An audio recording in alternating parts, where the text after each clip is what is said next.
Казвам се Антон Тишков, като вероятно съм по-познат на повечето като думи. Част от навремето Gamers Workshop. От близо 7-8 години се занимавам с гейм журнализъм под един или друг вид. И общо взето това е за мен.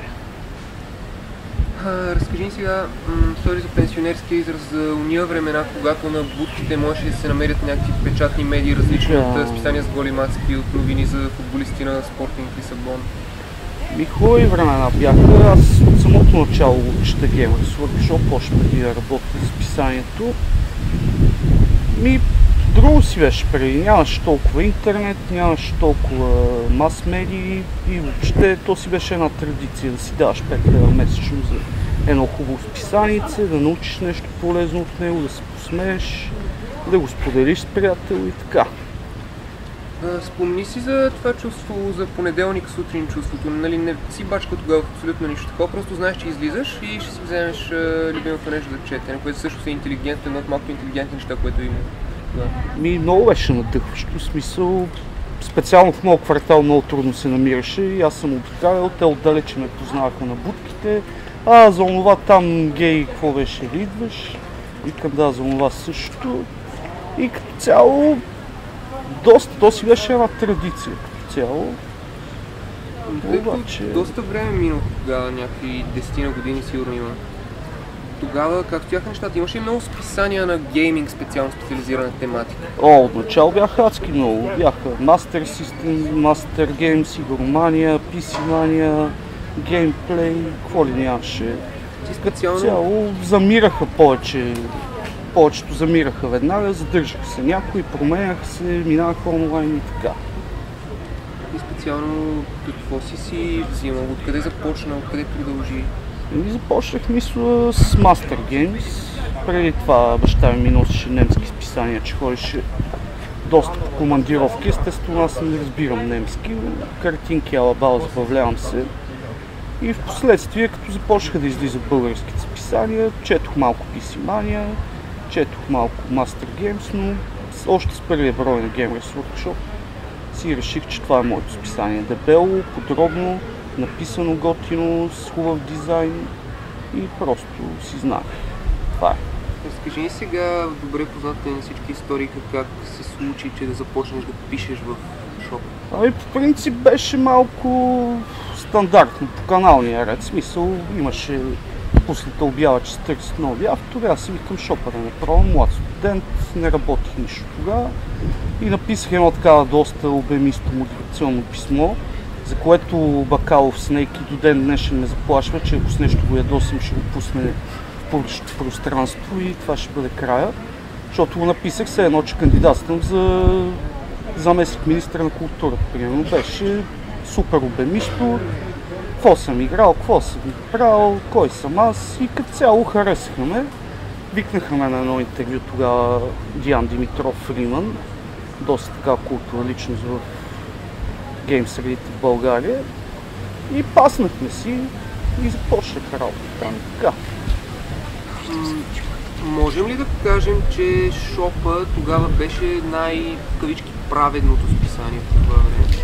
Най-правилното от гледна точка на обективизъм категорично казвам да, смисъл 5 години съм работил горе-долу в списанието и аз лично давам гаранция, че всеки текст е писан абсолютно от автор, абсолютно обективно, няма преписвани статии, няма преводи, няма нищо. Праведно от тази гледна точка да, може би грешката на workshop беше, че бяхме твърде откровени, може би малко цинични, но това просто нямаше да сме ние, ако не бяхме така. Така че от тази гледна точка не беше праведно. От гледна точка на обективизма това беше правилното списание. И до там ще се в сравнение с другите списания по това време? Другите се пишеха много на конвейер. В смисъл, там беше 50% реклама, 50% текст, много ограничени текстове, много материал за покриване и всичко беше писано като че ли набързо. Не искам да обида никой от колегите тогава конкуренти, но не го правех съвсем професионално. Правеха го комерциално, което им беше окей, предполагам. Но от гледна точка на обективизъм, от гледна точка на професионализъм, мисля, че Workshop няма характер. Изключвайки финансовата част, какво може да кажеш, че ти даваше работата там в списанието? Примерно с какви хора се срещна и доколко може да кажеш, че тази привидно не най-важна работа, която си занимавал през живота си, те обогати по някакъв начин и ти промени живота, даже дори може да кажеш. Ами сигурно си ми е променила живота работата в Gamers Workshop. Значи финансовата част абсолютно не забравяме. Това да печелиш пари от гейм журнализъм, дори по това време, когато още не бяха кризи ала-бала, не е това мотивиращия фактор. Значи на времето, мисля, че Дъфър беше казал нещо много правилно. Срещнали се, той разказваше така един лав. Срещнали се двама приятели, отдавна не са се виждали. И единия пита другия, нали, с какво се занимаваш в момента? И той вика, гейм журналист. И той каза, а с какво си изкарваш прехраната? Така че пари от това нещо не могаха да се правят. Сега какво ми даваше работата? Работата ми даваше лично удоволствие. Даваше ми един вид свобода да се изразявам, даваше ми платформа да споделям нещата и най-вече ми даде много приятелство, много запознанства, дори и на страна от колегите, с комюнитито, с вас от Extra се познавам по разписанието и като цяло това е най-големия плюс от работата ми в Workshop. Едно протоколно въпросче. Кажи ни точно какви ти бяха задачките в шопа, за какво натоварване ставаше въпрос, ако мога да използвам такава дума? Ами първоначално си бях абсолютно стриктен автор. Дават ми някакво заглавие, пиша го, ревюирам го, оценявам го, така нататък. По-късно вече като уредяхме така като колектив и като се позавъртяха малко нещата, поех малко повече отговорности по разпределението на благата, по дизайна дори участвах, фичери правихме, в киното се включвах и изобщо малко по-така пространствено тръгнаха нещата, но никога не съм бил на някакъв мега отговорен пост, просто оперативен работник. Стигайки сега до тъмната част, която е най-неизбежна, с няколко прости думички, кажи за красивия момент, в който списанието спира да излиза, изобщо пазара по това време главно. Какво се случва? Ами, основната причина, поради която Gamers Workshop спря да излиза, разбира се, е пазара в България. Просто за гейминг в България няма как да говорим. Всеки си сваля нещо от замун, да не му харесва, сваля следващото, така че гейм журнализма не си върши пълноценно работата. И често казано, повечето хора, включително и аз, харесвахме списанието най-вече заради стила на писане и заради съдържанието, а не толкова за да прочета тази игра става ли, за да знам дали да си я купа или не става, за да я пропусна. Сега имаше и други причини, поради които списанието залезе, не искам да навлизам в конкретика, но на страна от чисто пазарната част, това, че списанието не беше на печалба е ясно, но въпреки всичко можеше да се поддържа, просто концепцията на списанието не беше избистрена. Много скачахме от едното в другото, имаше по едно време манекенки, па голи мацки, па после станахме по-хардкор, па повече фичери и в целият този мишмаш, в смисъл хората, които дават парите, те не виждат на къде отиваме ние и де-факто няма как да се продължи. Така че причините за спирането на workshop не са една и две, но основните са пазара и липсата на цялостна концепция и визия. Съвсем малко след това фалираха и останали. Честно да ти призна, това много ме изненада мене. Специално геймплей и PC Mania вървяха много напред. В смисъл, едните имаха зад гърба си големи имена като Хайком, другите имаха много голяма фенбаза. Там не мога да кажа какви са причините за спирането, но пак трябва да обвиня, предполагам, пазара, защото реално тези списания не могат да си вършат основната функция, при положение, че на българина не му пука толкова тази игра добра ли или не е добра, при положение, че тя му е на 2 клика разстояние. Но мисля, че PC Mania просто сами решиха, че трябва да минат онлайн, така че там едва ли някаква сериозна криза е фалирала списанието, просто това си е тяхно решение. Сега ни разкажи за ерата, спираме списанието и местим вида медиа. И си правим същото, което си правим. Ами всичко започна като идея да не се спира списанието от начало, да върват паралелно заедно с тогава GamesBG проекта. Като в последствие, вече много удари на минус списанието и нямаше как да не се спре.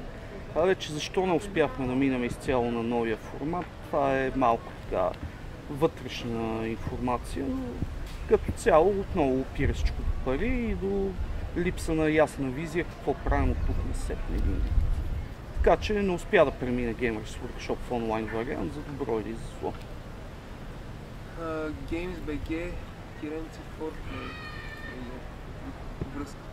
Връзката е единствено от страна на част от авторите, аз включително. Друга връзка реално няма. В смисъл ForPlay се започна като изцяло нова концепция, с изцяло нов спонсор и с изцяло нова насоченост. Така по-информаторски сайт, по-новинарски сайт.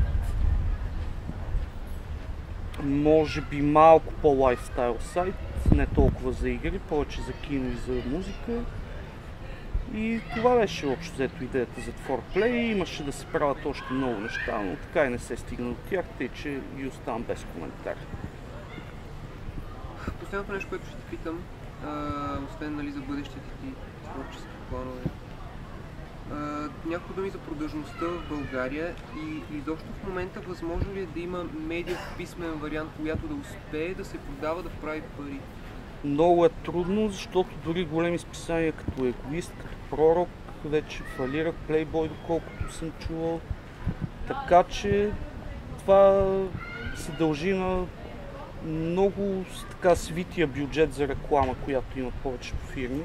В смисъл това да рекламираш на цените, на които бях преди 5 години, е немислимо.